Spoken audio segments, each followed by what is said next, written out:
വചനവീഥിയിലൂടെ father JB Puthur. വിശുദ്ധ ലൂക്കാ രചിച്ച നമ്മുടെ കർത്താവ് യേശുമിശിഹായുടെ പരിശുദ്ധ സുവിശേഷം. അധ്യായം 13, 31 മുതൽ 35 വരെയുള്ള വാക്യങ്ങൾ.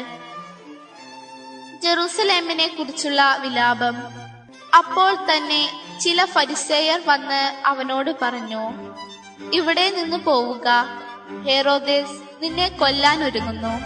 അവൻ പറഞ്ഞു, നിങ്ങൾ പോയി ആ കുറുക്കനോട് പറയുവിൻ, ഞാൻ ഇന്നും നാളെയും പിശാചുക്കളെ പുറത്താക്കുകയും രോഗശാന്തി നൽകുകയും ചെയ്യും. 3-ാം ദിവസം എന്റെ ദൗത്യം ഞാൻ പൂർത്തിയാക്കിയിരിക്കും. എങ്കിലും ഇന്നും നാളെയും മറ്റന്നാളും ഞാൻ എന്റെ യാത്ര തുടരേണ്ടിയിരിക്കുന്നു. എന്തെന്നാൽ ജെറൂസലേമിന് പുറത്തു വച്ച് ഒരു പ്രവാചകൻ നശിക്കുക സാധ്യമല്ല. ജെറൂസലേം, ജെറൂസലേം, പ്രവാചകന്മാരെ കൊല്ലുകയും നിന്റെ അടുത്തേക്ക് അയക്കപ്പെടുന്നവരെ കല്ലെറിയുകയും ചെയ്യുന്നവളെ, പിടക്കോഴി കുഞ്ഞുങ്ങളെ ചിറകിൻ കീഴ് ചേർത്ത് നിർത്തുന്നത് പോലെ നിന്റെ സന്താനങ്ങളെ ഒന്നിച്ചു ചേർക്കുന്നതിന് ഞാൻ എത്രയോ പ്രാവശ്യം ആഗ്രഹിച്ചു, പക്ഷേ നിങ്ങൾ സമ്മതിച്ചില്ല. ഇതാ നിങ്ങളുടെ ഭവനം പരിത്യക്തമായിരിക്കുന്നു. ഞാൻ നിങ്ങളോട് പറയുന്നു, കർത്താവിന്റെ നാമത്തിൽ വരുന്നവൻ അനുഗ്രഹീതൻ എന്ന് നിങ്ങൾ പറയുന്നതുവരെ നിങ്ങൾ എന്നെ കാണുകയില്ല. ഭീഷണികളെ അഭിമുഖീകരിക്കുന്ന യേശു പരസ്യമായി ജനങ്ങളെ പഠിപ്പിച്ചുകൊണ്ടിരുന്ന അവസരമായിരുന്നിരിക്കണം അത്. അതിനിടയിൽ ഒരു പറ്റം ഫരീസയർ യേശുവിനെ സമീപിച്ച് ഒരു വാർത്ത അറിയിക്കുന്നു. നാട്ടിലെ രാജാവായ ഹെരോദേസ് താങ്കളെ കൊല്ലാൻ വേണ്ടി ശ്രമിക്കുന്നുണ്ട്. അതുകൊണ്ട് താങ്കൾ ഇവിടം വിട്ട് ഒളിവിൽ പോകുന്നതാണ് നല്ലത്.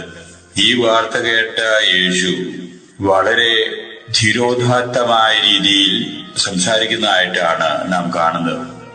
യേശു അതിനുത്തരമായിട്ട് പറയുന്നു, രാജാവോ രാജകിങ്കരന്മാരോ തന്നെ വധിക്കത്തക്ക വിധത്തിൽ താൻ ഒരു കുറ്റവും ചെയ്തിട്ടില്ല എന്നുള്ള ഉത്തമ ബോധ്യത്തിന്റെ അടിസ്ഥാനത്തിലായിരിക്കണം ആ ധർമ്മരോഷം അണപൊട്ടി ഒഴുകുന്നത്. തുടർന്ന് പറയുന്നു, മുൻകൂട്ടി നിശ്ചയിച്ച് ഇരിക്കുന്ന പ്രകാരം തന്റെ ദൗത്യം ഇന്നും നാളെയും അതുപോലെ തന്നെ നിർവഹിച്ചതിനു ശേഷം ദൗത്യമനുസരിച്ച് താൻ പ്രവർത്തനം തുടരും എന്ന് നിങ്ങൾ ചെന്ന് ആ കുറുക്കനോട് പറയുവിൻ എന്ന രീതിയിലാണ് യേശു സംസാരിക്കുന്നത്. യേശു തുടർന്ന് അവരോടായിട്ട് പറയുന്നു, ഞാൻ വധിക്കപ്പെടാൻ ഇടവരുന്നു എന്ന് വരികിൽ അത് രാജാവിന്റെ തീരുമാനമോ അത് ജനങ്ങളുടെ തീരുമാനമോ അല്ല. അത് മുൻകൂട്ടി നിശ്ചയിച്ചിരിക്കുന്ന രീതിയിൽ എന്റെ പിതാവിന്റെ ഇഷ്ടവും എന്റെ തീരുമാനമാണ് അതിന്റെ പുറകിൽ. അതിനുവേണ്ടിയാണ് ഞാൻ ഈ ലോകത്തിലേക്ക് തന്നെ വന്നിരിക്കുന്നത്. നിങ്ങൾക്ക് യഥാർത്ഥത്തിലുള്ള സ്നേഹം എന്താണെന്ന് മനസ്സിലാക്കുന്നില്ല. സ്നേഹത്തിൽ നിന്ന് ഉരുത്തിരിയുന്ന നന്മ എന്താണെന്ന് ഗ്രഹിക്കാൻ നിങ്ങൾക്ക് പ്രാപ്തിയില്ല. നിങ്ങൾക്ക് നന്മ വരാൻ വേണ്ടി, നിങ്ങളെ നേർവഴിക്ക് തിരിക്കാൻ വേണ്ടി അനേകം പ്രവാചകന്മാരെ നിങ്ങളുടെ പക്കലേക്ക് അയച്ചു. പക്ഷേ നിങ്ങൾക്ക് വകതിരിവില്ലാതെ അവരെ അധിക്ഷേപിക്കുകയും അവരെ പീഡിപ്പിക്കുകയും ചെയ്തു. പലരെയും നിങ്ങൾ കൊന്നു. നിങ്ങൾ അത് തന്നെ എന്നോടും പ്രവർത്തിക്കാൻ വേണ്ടി ശ്രമിക്കുമെന്ന് എനിക്കറിയാം.